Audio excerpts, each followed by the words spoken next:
Assalamualaikum warahmatullahi wabarakatuh. Jumpa lagi di Curahan Kata. Keajaiban itu selalu ada bagi mereka yang yakin dan percaya. Jadi, percayalah, keajaiban akan selalu datang pada kita. Bahkan setiap hari keajaiban itu datang pada kita. Yang agak positif-positif, mungkin masih ada waktu sebentar.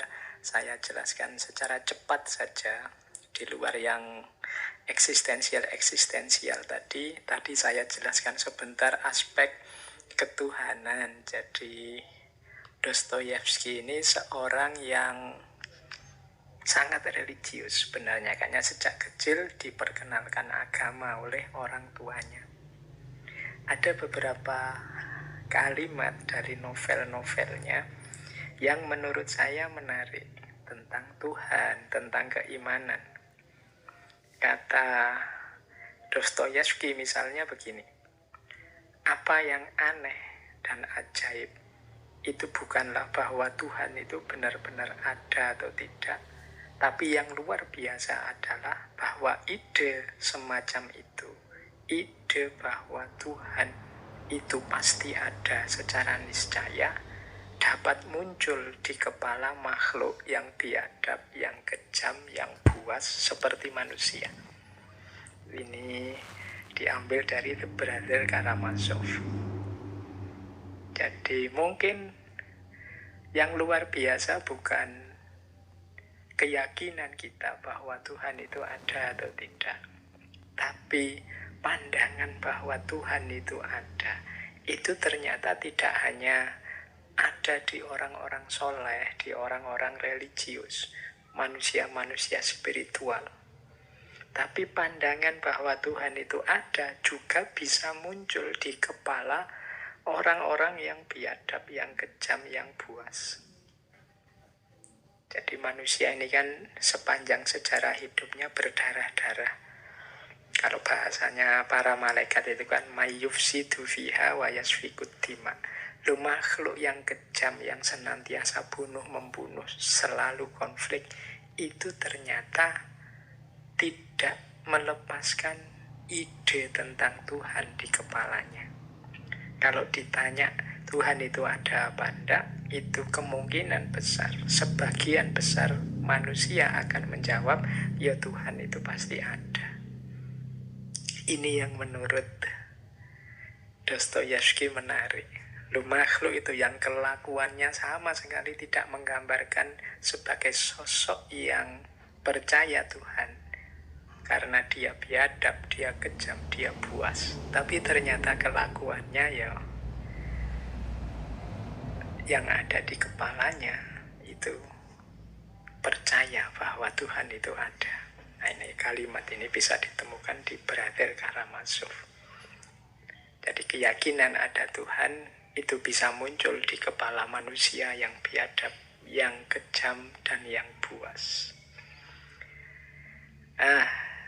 Ada lagi yang menarik, ada kalimat begini. Dalam kenyataannya, keimanan tidak lahir karena keajaiban, namun keajaiban lahir karena keimanan. Ini mungkin mirip ya dengan kebodohan dan kecerdasan tadi.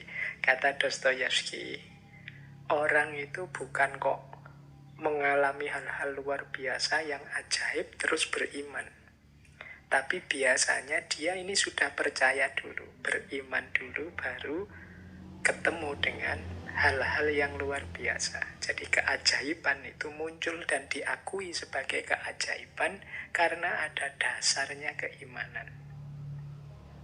Kita kan selama ini terbalik. Keajaiban itu jadi sumbernya orang beriman karena melihat hal-hal luar biasa terus orang beriman.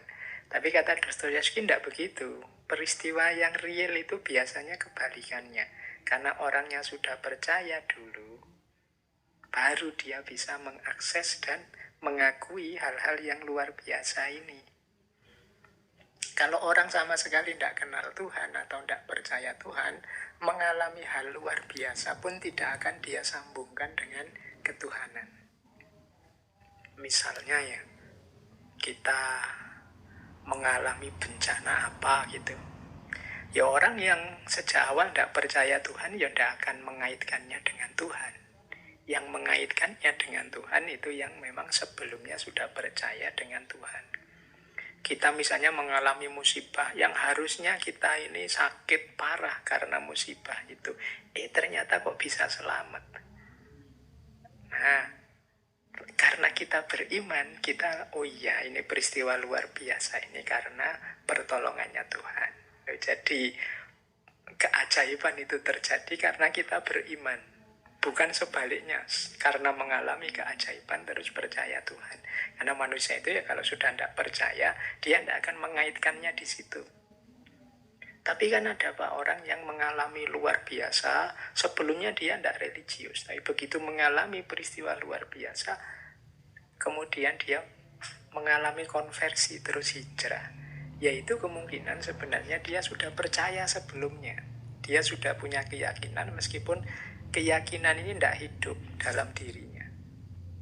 Ya seperti quotes yang pertama tadi kan, yang muncul di kepala makhluk yang biadab, kejam, buas itu tetap bisa ada ide tentang Tuhan. Ya karena sebelumnya sudah kenal Tuhan, meskipun tidak aktif mengabdi, tidak aktif melakukan kebaikan-kebaikan religius, begitu ngalami sesuatu yang luar biasa, yang kemarin keimanannya tidak hidup, sekarang jadi hidup. Nah ini pandangan-pandangannya Dostoyevsky. Sebenarnya masih banyak yang lain, tapi mengingat waktu ya. Baik,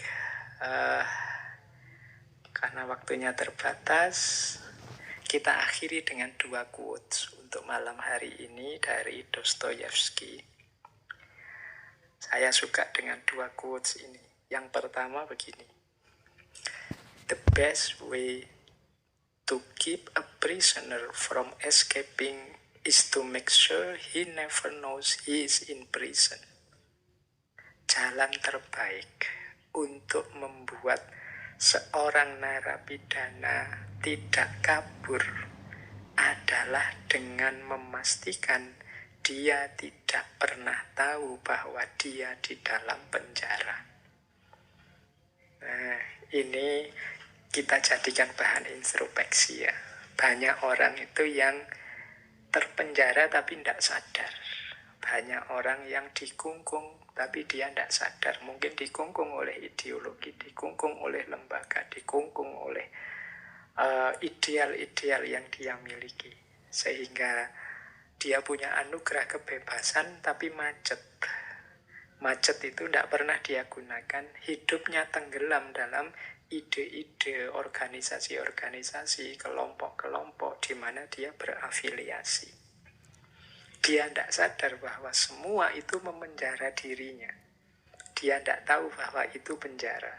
Dan akhirnya apa? Ya dia tidak akan punya niat untuk kabur. Karena niat untuk kabur itu kan dari orang yang sadar dia di penjara. Kalau dia tidak sadar di penjara, ya tidak akan dia berniat untuk kabur. Yang terakhir, ini ada kalimat, be the sun and always will see you. Jadilah matahari dan semua orang akan melihatmu. Fyodor Dostoyevsky. Jadilah bercahaya, jadilah tinggi, jadilah yang menerangi, maka semua orang akan mengakui eksistensimu, akan tunduk di hadapanmu, akan mengakui kehadiranmu. Kehadiranmu adalah sesuatu yang penting dan berharga untuk mereka.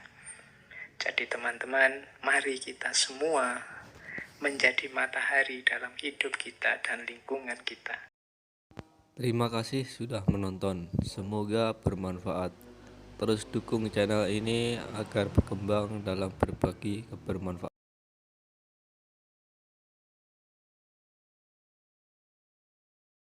Terima kasih sudah menonton. Semoga bermanfaat. Terus dukung channel ini agar berkembang dalam berbagi kebermanfaatan.